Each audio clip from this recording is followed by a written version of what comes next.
alunos do curso Quinapse, tudo bem? Vamos continuar um pouco do que a gente falou na nossa última aula. Na última aula a gente estava falando da geometria molecular, vocês lembram? O que a gente vai falar nessa aula acaba sendo um pouco de consequência da geometria da forma das moléculas. O que a gente vai falar é a polaridade. Para explicar legal para vocês o que é a polaridade, eu vou fazer um esqueminha, ó. Vamos pensar em moléculas lineares, tudo bem? Ó, vamos supor que isso aqui é uma molécula linear. Isso aqui é outra molécula linear. Em algumas moléculas, as cargas negativas, ou seja, os elétrons, eles ficam distribuídos pela extensão da molécula de uma forma mais uniforme. Enquanto em outras moléculas, essas cargas ficam concentradas em um dos polos da molécula. Ou seja, vocês percebem que aqui, ó, desse lado, eu tenho muito mais cargas negativas do que do lado de lá? Esses vão ser os dois grandes tipos de moléculas que a gente vai aprender nessa aula a diferenciar. Esse primeiro tipo aqui, ó, que tem cargas uniformemente distribuídas, apolar, porque ela não forma polos eletricamente diferentes. Enquanto essa outra molécula, que tem as cargas distribuídas de uma forma não equilibrada, de uma forma não homogênea, a gente vai chamar de molécula polar. E há tipos de moléculas em muitos dos casos. Vamos começar um pouco discutindo a polaridade. Agora eu vou usar o HCl. As estruturas são muito semelhantes, né? Eu tenho o cloro aqui, ó, o gás cloro com uma ligação covalente, e entre o hidrogênio e o cloro também uma ligação covalente.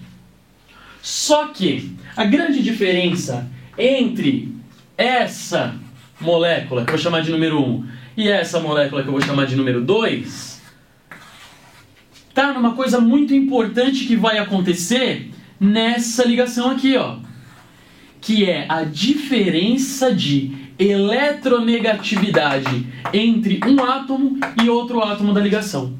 O que acontece aqui, ó? Nesse átomo, não, nessa molécula, os átomos têm eletronegatividade igual. E nesse os átomos têm eletronegatividade diferente. Nesse caso, como eu não tenho... o cloro puxa os elétrons para lá com uma força, esse cloro puxa para cá com a mesma força. Como se fosse um cabo de guerra. As cargas elétricas acabam ficando uniformemente distribuídas. Então, se a eletronegatividade na ligação é igual, essa ligação e, consequentemente, polar. Por outro lado, nesse caso, ó, o cloro é muito mais eletronegativo do que o hidrogênio. Então ele puxa os elétrons para o lado dele. Essa molécula fica com um polo negativo e um polo positivo. A ligação é polar, consequentemente, a molécula também vai ser polar. Agora, se a gente for estudar moléculas com geometrias diferentes disso, a gente vai ter que considerar também a geometria da molécula. Eu vou fazer um exemplo aqui. Eu vou fazer a molécula de água. A molécula de água tem a seguinte estrutura, ó. Ela tem um hidrogênio, ela é uma molécula angular, certo? Oxigênio, outro hidrogênio. Cada uma dessas ligações, olha lá, é formada entre átomos de eletronegatividade diferente. Então, os elétrons do hidrogênio tendem a ir em direção ao oxigênio. E como essa molécula ela é angular, olha só, eu estou puxando, ao mesmo tempo que eu puxo as moléculas para o meio na horizontal, as moléculas não, os elétrons, para o meio na horizontal, eles também vão indo para cima. Então essa região de cima acaba sendo o nosso polo negativo e aqui embaixo o polo positivo. Essa molécula é então também polar. A molécula de água é polar. Tudo isso consequência da polaridade das ligações.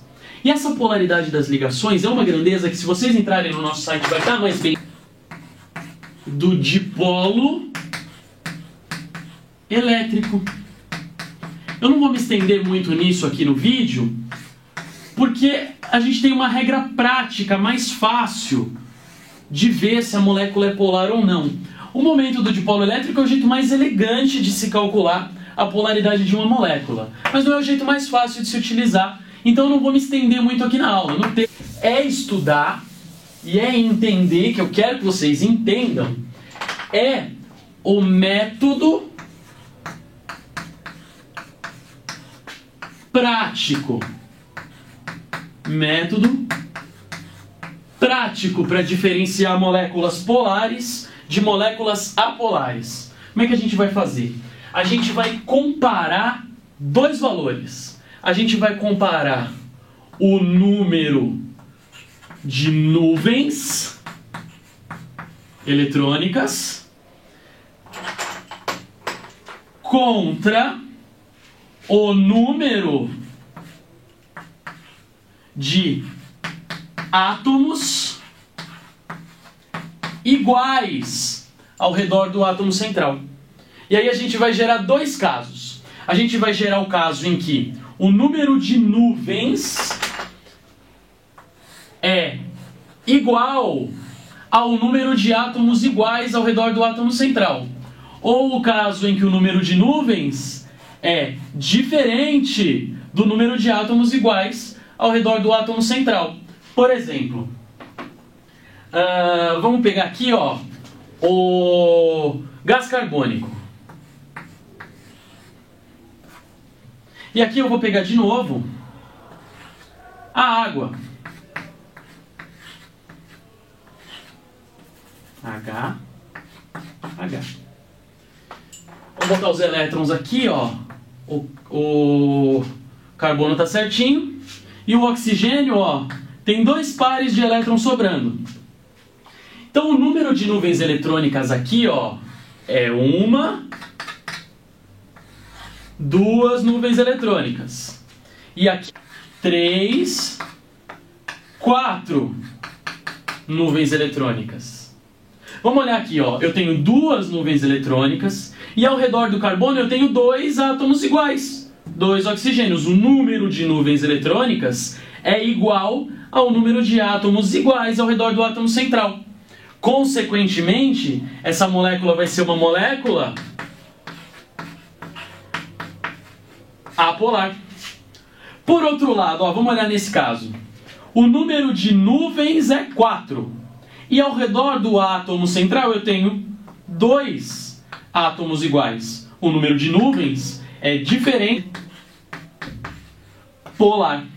Se você tiver em mente essa regra prática, você vai ser capaz de determinar se qualquer molécula é polar ou apolar. As moléculas que tiverem um número de nuvens iguais ao número de átomos iguais ao redor do átomo central vão ser sempre apolares. Enquanto as moléculas que tiverem número de nuvens diferente do número de átomos iguais ao redor do átomo central vão ser sempre polares. Isso vai ser muito importante na sua prova em diversas situações. Então é muito bom ter em mente essa regra prática. De novo, se você entrar no nosso site, você vai ter isso muito mais bem explicadinho no texto e vai poder exercitar isso muito melhor. Se você gostou da nossa aula, clica no joinha no vídeo. Um abraço.